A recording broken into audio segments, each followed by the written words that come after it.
Olá, bom dia, boa tarde, boa noite. Meu nome é Leonardo Bacelar Lima Santos, eu sou pesquisador do Centro Nacional de Monitoramento e Alerta de Desastres Naturais, o CEMADEM, e sou docente do Programa de Pós-Graduação em Computação Aplicada do INPE, o Instituto Nacional de Pesquisas Espaciais.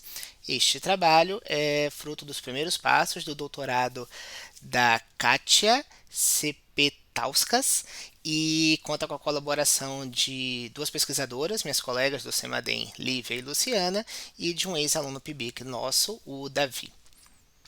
Ah, então, o título do trabalho é Correlação Cruzada em Séries Temporais de Casos de Dengue, em busca do atraso que maximiza a correlação. Então, nós vamos tratar com esse objeto matemático, que é a correlação entre séries temporais, essa medida de similaridade, que de forma alguma vamos usar aqui para inferir causa, e sim para discutir possíveis relações entre os mecanismos associados às diferentes dinâmicas. E essas dinâmicas vão ser dinâmicas de epidemias, no caso, séries temporais de casos de dengue na cidade que nós vamos considerar para o estudo de caso, que é a cidade de São José dos Campos, exatamente onde fica o CEMADEM e o INPE.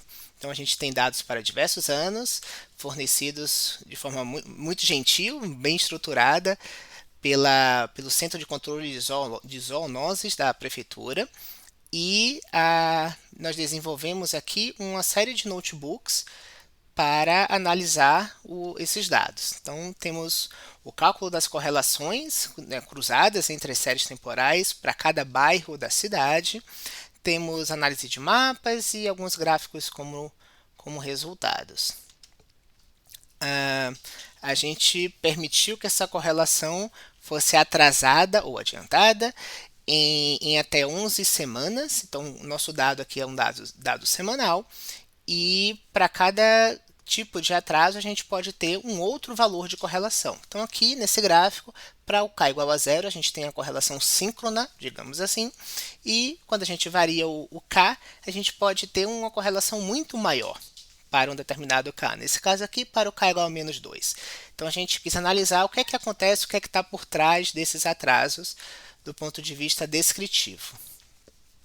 Então, aqui está a equação com atraso, a gente considera esse deslocamento aqui no índice I. E vamos aos resultados. Então, a gente tem aqui a relação entre a correlação e a distância geográfica entre os diferentes bairros. O que, que a gente espera? Que bairros próximos tenham uma correlação maior do que bairros distantes, né? A correlação entre a série temporal de casos de dengue. A gente não observa isso tão claramente assim nesses dados. Aqui a distância está em metros, aqui a gente tem o valor da correlação.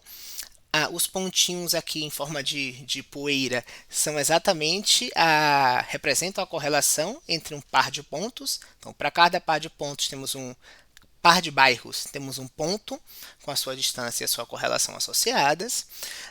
Aí aqui a gente tem o mínimo, o máximo e a média para cada bin, apenas para facilitar a visualização. Quando a gente compara também a máxima correlação pela distância, nós não percebemos visualmente nada significante. Mas, quando olhamos no eixo x, na variável independente, não a distância geográfica, mas sim a mobilidade, o número de pessoas que se deslocam diariamente, em média, entre um bairro e outro, nós temos esses dados para a cidade de São José dos Campos, a gente consegue ver que a correlação cresce quando a mobilidade cresce. E esse era um resultado realmente esperado que nós conseguimos encontrar. Então, apesar da distância geográfica não parecer ser tão relevante aqui para essa dinâmica, os dados de mobilidade se mostraram potencialmente interessantes. E em relação ao atraso, que maximiza a correlação, na imensa maioria das vezes o atraso nulo, né, a correlação síncrona, foi a mais importante, e quando a gente compara esse atraso com a distância e com a mobilidade, nós não conseguimos nenhum resultado expressivo. Então, conclusão, a média das correlações frente à distância geográfica decresce, mas é um comportamento não tão expressivo, e a média das correlações em frente à mobilidade entre as regiões é crescente, como esperado.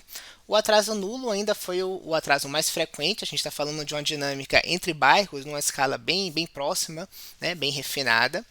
E como trabalhos futuros, nós vamos executar a mesma metodologia em outras cidades. Vamos mudar a escala, não apenas ver entre bairros de uma cidade, mas entre cidades de uma região metropolitana, por exemplo.